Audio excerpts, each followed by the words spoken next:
അന്നേരം ഈ ഭിത്തി ഇങ്ങനെ മറിഞ്ഞ് ഞാൻ നിൽക്കുന്ന ഭാഗത്തോട്ട് വരും. അന്നേരം എനിക്ക് തോന്നി ഞാൻ മരിച്ചു പോകും, ഇതെല്ലാം കൂടെ ഇപ്പം എൻ്റെ ദേഹത്ത് വീഴും, ഞാൻ മരിച്ചു പോകും എന്ന് ഓർത്തപ്പോഴാണ് എൻ്റെ മോടെ കാര്യം എനിക്ക് ഓർമ്മ.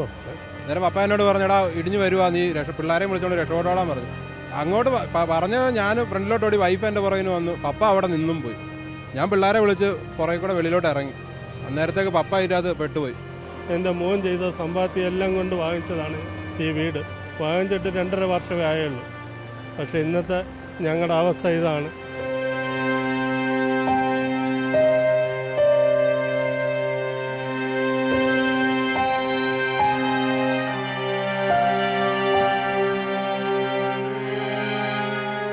ആയുസിന്റെ ബലം ഒന്നുകൊണ്ട് മാത്രം ജീവിതം തിരികെ കിട്ടിയ ആളുകളാണ് ചെമ്മണ്ണിലുള്ള തങ്കരാജും കുടുംബവും. ഈ കാണുന്ന വീടിന്റെ അകത്തു നിന്നും ഏതാനും മിനിറ്റുകൾ, ഉരുളുപൊട്ടുന്നതിന് ഏതാനും മിനിറ്റുകൾ മുമ്പാണ് തങ്കരാജും 6 പേരടങ്ങുന്ന കുടുംബാംഗങ്ങളും പുറത്തേക്ക് മാറുന്നത്. ഏറ്റവും ഒടുവിൽ ഈ ഉരുൾപൊട്ടിയ സമയത്തും ഭാഗികമായി ഉരുൾപൊട്ടിയ സമയത്തും ഇതിന്റെ അകത്ത് ഈ തങ്കരാജ് ഉൾപ്പെട്ടിരുന്നു എന്നതാണ് ഏറ്റവും അത്ഭുതപ്പെടുത്തുന്ന കാര്യം. ബാക്കി എന്താണ് സംഭവിച്ചതെന്ന് ഈ തങ്കരാജ് തന്നെ നമ്മളോട് പറയും. തങ്കരാജാണ് നമ്മുടെ കൂടെ ചേരുകയും ചെയ്യുന്നത്. അന്ന് സംഭവിച്ച കാര്യം ഓർത്തെടുക്കുമ്പോൾ എന്തൊക്കെയാണ് മനസ്സിലേക്ക് വരുന്നത്? എനിക്ക് ഒരു 4:30 ആയപ്പോഴത്തേക്ക് ബാത്റൂമിൽ പോകണമെന്ന് തോന്നി. ഞാൻ അപ്പോഴത്തേക്ക് മൊബൈൽ ഞാൻ കിടക്കുന്ന കട്ടിലെ തന്നെ വെച്ചോണ്ട് കിടക്കുക. ഞാൻ മൊബൈൽ എടുത്ത് നോക്കിയപ്പോൾ 4:35 സമയം. എന്നുവെച്ചാൽ കഴിഞ്ഞ് ബാത്റൂമിൽ പോകാമെന്നും പറഞ്ഞ് ഞാൻ പിന്നെ എഴുന്നേക്കാതെ കിടന്നപ്പോൾ വെളിയിൽ നല്ല മഴ പെയ്യുന്ന വെള്ളം ചടന്ന ഒച്ച കേൾക്കുന്നുണ്ട്. 4:40 ആയപ്പോഴത്തേക്ക് ഞാൻ എഴുന്നേറ്റ് മുറിക്കകത്തല്ല ലൈറ്റ് ഇട്ടു പോയി ബാത്റൂമിൻ്റെ കതക് തുറക്കാനും എന്തോ പടപടാന്ന് സൗണ്ട് കേട്ടു. അപ്പോൾ തൊട്ടപ്പുറത്താണ് മോനൊക്കെ കിടക്കുന്ന ബെഡ്റൂം. ഞാൻ പെട്ടെന്ന് തിരിച്ചു ഓടി ഹാളിലോട്ട് വന്നേച്ച് മോനെ വിളിച്ച്, ഇവിടെ പെട്ടെന്ന് എഴുന്നേറ്റ് വാടാ, എന്തോ സൗണ്ട് കേൾക്കുന്നു, എന്തോ സംഭവിക്കുന്നു, പെട്ടെന്ന് എഴുന്നേക്കാൻ പറഞ്ഞു. അവൻ എഴുന്നേറ്റ് ഓടി വന്ന് എന്നാന്ന് ചോദിച്ച് ഓടി വന്ന് ഫ്രണ്ടിലെ വാതിൽ തുറന്നു. ഫ്രണ്ടിലെ വാതിൽ തുറക്കുമ്പോൾ മുറ്റത്തെല്ലാം കൂടെ ഇടിഞ്ഞു വരുന്നതാണ് കാണുന്നത്. എടാ എല്ലാം തകരുവാ, പിള്ളേരെ രക്ഷിക്കണമെന്നും പറഞ്ഞുകൊണ്ട് ഞാൻ മോനോട് പറഞ്ഞു. പിള്ളേരെ കിടന്ന മുറിയിലോട്ട് മോൻ ഓടി. എന്നെ എന്തോ ഒരു ശക്തി വന്ന് തള്ളി. ഞാൻ മലന്നടിച്ച് വീണ് കട്ടിലിൻ്റെ അടിയിലോട്ടായിപ്പോയി. ചെറിയൊരു ബെഡ്റൂമാണ് അത്, അതിൻ്റെ കട്ടിലിൻ്റെ അടിയിലായിപ്പോയി ഞാൻ. അപ്പോഴത്തേക്ക് പുറത്ത് പിള്ളേരുടെ കരച്ചിൽ കേൾക്കാം. ഇവർ പപ്പാന്നും പറഞ്ഞ് എന്നെ വിളിച്ച് കരയുന്നുണ്ട്. ഞാൻ ഉടനെ എല്ലാവരും എന്തിയാ, അമ്മ എന്തിയാ, പിള്ളേരെന്തിയെന്ന് ചോദിച്ചപ്പോൾ എല്ലാം എൻ്റെ അടുത്തുണ്ടെന്ന് പറഞ്ഞു. ഞാൻ പറഞ്ഞു എന്നാൽ വിട്ടപ്പോൾ ഓടിക്കോളാൻ പറഞ്ഞു. ഇവിടെ എന്തോ സംഭവിക്കുക, അവരെ രക്ഷപ്പെടുത്തുക, അവരെയും കൊണ്ട് ഓടിക്കോളാൻ പറഞ്ഞു.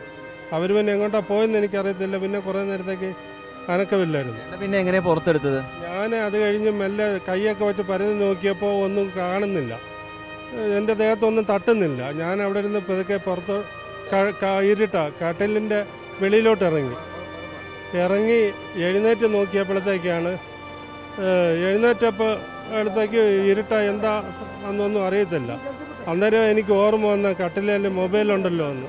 ഞാൻ മൊബൈലെടുത്ത് അതിൻ്റെ ടോർച്ച് തെളിച്ച് നോക്കുമ്പോഴത്തേക്ക് ഹാളെല്ലാം കൂടെ ഇടിഞ്ഞ് ഞാൻ ഇരിക്കുന്ന റൂമിൻ്റെ വാതിലെല്ലാം അടഞ്ഞിരിക്കുക. 3 സൈഡും ഭിത്തിയാണ്. എനിക്ക് അവിടെ ഇരുന്ന് പുറത്തോട്ടിറങ്ങാൻ ഒരു വഴിയുമില്ല.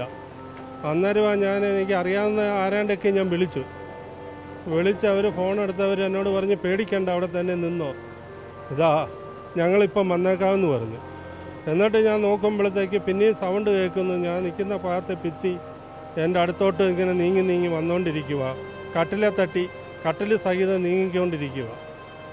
എന്താ സംഭവിക്കുന്നത് എനിക്കറിയത്തില്ല. അന്നേരം പുറത്ത് എൻ്റെ മോൻ പിന്നെയും വിളിക്കുന്നുണ്ട് എന്നെ. അപ്പോൾ ഇവർ പറയുന്നത്, ബാബുവൊക്കെ പറയുന്നത് അങ്ങോട്ട് പോകാൻ പറ്റത്തില്ല, കയറെടുത്തോണ്ട് വരാം എന്നൊക്കെ. അന്നേരം ഈ ഭിത്തി ഇങ്ങനെ മറിഞ്ഞ് ഞാൻ നിൽക്കുന്ന ഭാഗത്തോട്ട് വരും. അന്നേരം എനിക്ക് തോന്നി ഞാൻ മരിച്ചു പോകും, ഇതെല്ലാം കൂടെ ഇപ്പം എൻ്റെ ദേഹത്ത് വീഴും, ഞാൻ മരിച്ചു പോകും എന്ന് ഓർത്തപ്പോഴാണ് എൻ്റെ മോടെ കാര്യം എനിക്ക് ഓർമ്മ. മോളെ തൊടുവിടെ കെട്ടിച്ചിരിക്കണം. ഞാൻ അവളെ വിളിച്ച്, മക്കളെ ഞങ്ങളുടെ അവസ്ഥ ഇതാന്ന് പറഞ്ഞേച്ച് എന്ത് ചെയ്യണമെന്നറിയാൻ നിൽക്കുമ്പോഴത്തേക്കാണ് മനോജ് എൻ്റെ കൂട്ടുകാരനാണ്. അവൻ തങ്കരായണോന്ന് വിളിച്ചോണ്ട് ഓടി വരുന്ന ഒച്ച കേട്ടു. അപ്പം എവിടാന്ന് ചോദിച്ചു. അപ്പം പുറകിൽ നിന്ന് ഭിത്തി തള്ളി വരുന്നു. ഫ്രണ്ടിലത്തെ ഭിത്തി പൊട്ടുന്നുണ്ട്, പക്ഷെ അടന്ന് മാറുന്നില്ല. അപ്പോൾ മനോജ് വിളിച്ചപ്പോൾ എവിടാന്ന് ചോദിച്ചപ്പോൾ ഞാൻ ആ ബടവിൽ കൂടെ മൊബൈലിൻ്റെ വെട്ടം കാണിച്ചു കൊടുത്തു. ഇവിടെ ഞാനുണ്ട്, എന്തെങ്കിലും ചെയ്യാൻ പറ്റുമെങ്കിൽ പെട്ടെന്ന് ചെയ്യാൻ പറഞ്ഞു. അവൻ്റെ കയ്യിൽ മോൻ കളിച്ചുകൊണ്ടിരുന്ന ഒരു കമ്പി എന്തോ കിട്ടി, അത് വെച്ച് ആ ബടവിൽ കൂടെ ഇടിച്ച് അവിടെ ഒരു ഹോൾ ഉണ്ടാക്കി എന്നെ പുറത്തോട്ടെടുത്ത് പുറത്ത് ഇറങ്ങുമ്പോൾ എൻ്റെ കഴുത്തറ്റം വെള്ളമാണ് ഇവിടെ എല്ലാം. എന്നെ പുറത്തേക്ക് ഇറങ്ങുന്നതല്ലേ? പുറത്തോട്ട് ഇറങ്ങി ഇടത്തെ മുഖാമുഖം നോക്കി കണ്ടു. അവസാനം എൻ്റെ മോളെ വിളിച്ച് പറഞ്ഞു പോകാമെന്ന്. ഞങ്ങൾ അവരെന്നെ രക്ഷപ്പെടുത്തി ഇവിടെ കയറാനും ഞാൻ നിന്ന ഭാഗം അതെല്ലാം കൂടെ ഇങ്ങി പോകുന്നു. അടിയിലായി പോയി വീടെല്ലാം. വീട് മൊത്തം മണ്ണിലടിയാ. എനിക്കിപ്പോൾ 65 വയസ്സുണ്ട്. 60 വയസ്സ് വരെ ഞാൻ ജോലി ചെയ്ത് എൻ്റെ സമ്പാദ്യം, എൻ്റെ മോൻ ചെയ്ത സമ്പാദ്യം എല്ലാം കൊണ്ട് വാങ്ങിച്ചതാണ് ഈ വീട്. വാങ്ങിച്ചിട്ട് 2.5 വർഷമേ ആയുള്ളൂ. പക്ഷെ ഇന്നത്തെ ഞങ്ങളുടെ അവസ്ഥ ഇതാണ്. ജീവൻ തിരികെ കിട്ടിയില്ല എന്നുള്ളൊരു ആശ്വാസം ഉണ്ട്. ജീവൻ തിരികെ കിട്ടി, പക്ഷെ ഞങ്ങൾക്കൊന്നുമില്ല. ഞങ്ങൾക്ക് ഈ ഒരു മൊബൈൽ ഫോൺ അല്ലാതെ വേറെ ഒന്നും ഞങ്ങൾക്കില്ല. ഇപ്പം ഞങ്ങൾ ഇട്ടേക്കുന്ന ഡ്രസ്സ് ഇന്നലെ വൈകിട്ട് ഓരോരുത്തർ വാങ്ങിച്ചുകൊണ്ട് തന്നതാണ്. ഞങ്ങൾ ഇട്ടിരുന്ന തുണി ഒരു മൊബൈൽ ഫോണും അല്ലാതെ വേറെ ഒന്നും ഞങ്ങൾക്കില്ല. നമുക്ക് നമ്മുടെ ഒപ്പം ഈ തങ്കരാജിന്റെ മകൻ കൂടി ചേരുന്നുണ്ട്. അദ്ദേഹത്തോടു കൂടി ചോദിക്കുക. അദ്ദേഹവും അതിന്റെ ഈ ഞെട്ടലിൽ തന്നെയാണ്. ഇപ്പോഴും ആ അപകടത്തിന്റെ ഞെട്ടലിൽ നിന്നും അദ്ദേഹവും മാറിയിട്ടില്ല. അതുകൂടാതെ ഈ രക്ഷാപ്രവർത്തനം നടത്തിയ ആളുകളും ഇവിടെ ചേരുന്നുണ്ട്. അപ്പോൾ ഈ ഒരു അപകടം ആ നായ ഒരു കൊരയിലൂടെ അല്ലെങ്കിൽ അത് അറിയിച്ചിരുന്നു അല്ലേ? കൃത്യമായിട്ട് കുറച്ചുകൊണ്ടാണ് ഞാൻ എഴുന്നേറ്റത്. ഞാൻ എഴുന്നേറ്റപ്പം പപ്പ ഉണർന്നിട്ടുണ്ടായിരുന്നു. അപ്പം നായ അപ്പോഴത്തേക്ക് സൗണ്ട് കേട്ടോണ്ട് ഞാൻ പുറത്തെ ഡോറ് തുറന്നപ്പോഴത്തേക്ക് എന്തോ ഇങ്ങനെ ഇടിഞ്ഞ് വരുന്ന കണ്ടു. അന്നേരം പപ്പ എന്നോട് പറഞ്ഞടാ ഇടിഞ്ഞ് വരുവാ, നീ പിള്ളേരെയും വിളിച്ചോണ്ട് രക്ഷപ്പെട്ടോളാൻ പറഞ്ഞു. അങ്ങോട്ട് പറഞ്ഞ് ഞാൻ ഫ്രണ്ടിലോട്ട് ഓടി, വൈഫ് എൻ്റെ പുറകിന് വന്നു. പപ്പ അവിടെ നിന്നും പോയി. ഞാൻ പിള്ളേരെ വിളിച്ച് പുറകെ കൂടെ വെളിയിലോട്ട് ഇറങ്ങി. അന്നേരത്തേക്ക് പപ്പ ഇതിനകത്ത് പെട്ടുപോയി. അപ്പം ഞാൻ പിള്ളേരെയും കൂടെ വെളിയിറക്കിയിട്ട് തിരിച്ചു പോയപ്പോഴത്തേക്ക് പപ്പ പറഞ്ഞു എനിക്ക് വരാൻ പറ്റിയല്ല, സ്ട്രക്കാന്ന് പറഞ്ഞു. ഞാൻ അന്നേരം പിള്ളേരെ ഇവിടെ ഈ വെള്ളമായിരുന്നു, എൻ്റെ ഇത്രയും വെള്ളം ഉണ്ടായിരുന്നു, അത് ഞാൻ ഇപ്പുറത്താക്കിയിട്ട് ഞാൻ അന്നേരത്തേക്ക് പപ്പയ്ക്ക് ആ ഫോൺ കിട്ടി. പപ്പ അന്നേരം വിളിച്ചപ്പോഴത്തേക്ക് ഈ അയലോക്കത്തെ ചേട്ടൻ, പിന്നെ ഈ സോമൻ ചേട്ടൻ, പിന്നെ ഒരു മനോജ് ചേട്ടൻ, പുള്ളിയെ ഓടി വന്നു. പുള്ളിയാണ് ചാടി ആ വെള്ളത്തിന്, ഇത്രയും വെള്ളം ഉണ്ടായിരുന്നു, ചാടിപ്പോയി ഒരു കമ്പി എടുത്ത്, അത് ചെറുക്കൻ സ്റ്റമ്പായിട്ട് ഉപയോഗിച്ചുകൊണ്ടിരുന്ന ആ കമ്പി, പുള്ളി അത് ഊരിയെടുത്ത് ഇടിച്ച് പപ്പായ വെളിയിറക്കിയത്. ശരിക്കും ഞങ്ങൾ പേടിച്ചെന്ന് പറഞ്ഞാൽ പിള്ളേരൊന്നും ഇന്നലെ ഒന്നും ഉറങ്ങിയിട്ടില്ല. വിളിച്ചറിയിച്ച് അല്ലെങ്കിൽ കുറച്ച് ആ പട്ടി മണ്ണിനടിയിലായല്ലേ? പട്ടിയുടെ ദേഹത്തോട്ട് വന്ന് മണ്ണ് വീഴുന്ന ഞാൻ കണ്ടു. അത് കഴിഞ്ഞാൽ ഇങ്ങോട്ട് വരുന്നത്. ഞാൻ ഡോറ് തുറക്കുമ്പോൾ പട്ടിയെ ഇട്ടേക്കുന്നതിൻ്റെ കഴിഞ്ഞ് മണ്ണ് ഇങ്ങോട്ട് വന്നു. ഒരു അപായ മുന്നറിയിപ്പ് ആ നായ, ഈ വീട്ടിലുണ്ടായിരുന്ന വളർത്തു നായ നൽകിയിരുന്നു. പക്ഷേ ആ അപകടത്തിൽ, ഈ ഉരുൾപൊട്ടലിൽ ആ നായക്ക് ജീവൻ നഷ്ടപ്പെട്ടു. ഈ ദൃശ്യങ്ങളൊന്ന് നായയുടെ ബോഡിയാണ്, അതിപ്പോൾ JCB ഉപയോഗിച്ച് മാറ്റിയപ്പോഴാണ് ആ ബോഡി കണ്ടെത്തിയത്. ഈ ദൃശ്യങ്ങളിൽ കണ്ട പ്രിയ പ്രേക്ഷകരെ, ഈ ദൃശ്യങ്ങൾ കണ്ടാൽ നമ്മളാണെങ്കിലും ഞെട്ടിൽ പോവും. ഈ കാണുന്ന വീടിൻ്റെ അകത്തായിരുന്നു 6 ജീവനുകൾ ഉണ്ടായിരുന്നത്. അവരെ ഭാഗ്യം കൊണ്ട് മാത്രം, അങ്ങനെയൊക്കെ നമുക്ക് പറയാൻ സാധിക്കും. ആയുസിന്റെ ബലം കൊണ്ടോ അല്ലെങ്കിൽ ഭാഗ്യമെന്നോ അങ്ങനെ എന്ത് വേണമെങ്കിലും നമുക്ക് അതിനെ വിളിച്ച് പറയാൻ സാധിക്കും. എന്തായാലും ജീവൻ മാത്രം, ഇപ്പോൾ ഉള്ള ആ ജീവൻ മാത്രമാണ് അവർക്ക് തിരികെ കിട്ടിയത്. ബാക്കി ഈ ആയുസോളം ഉണ്ടാക്കിയതെല്ലാം അവർക്ക് ഈ മണ്ണിനടിയിലായി. ബൈക്കുകളും കാറും എല്ലാം ഈ അപകടത്തിൽ നഷ്ടപ്പെടുകയും ചെയ്തു. ഈ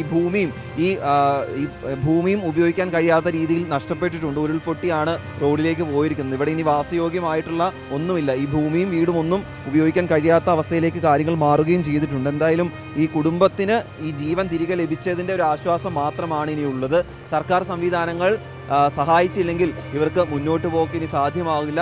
സർക്കാർ സംവിധാനങ്ങൾ ഈ കുടുംബത്തിനെ സഹായിക്കണം എന്നതാണ് ഇവരുടെ ആവശ്യം. വീഡിയോ ജേർണലിസ്റ്റ് ജിതി മാങ്ങാനത്തിനൊപ്പം റിപ്പോർട്ടർ രാഹുൽ സുരേഷ്, റിപ്പോർട്ടർ ഇടുക്കി.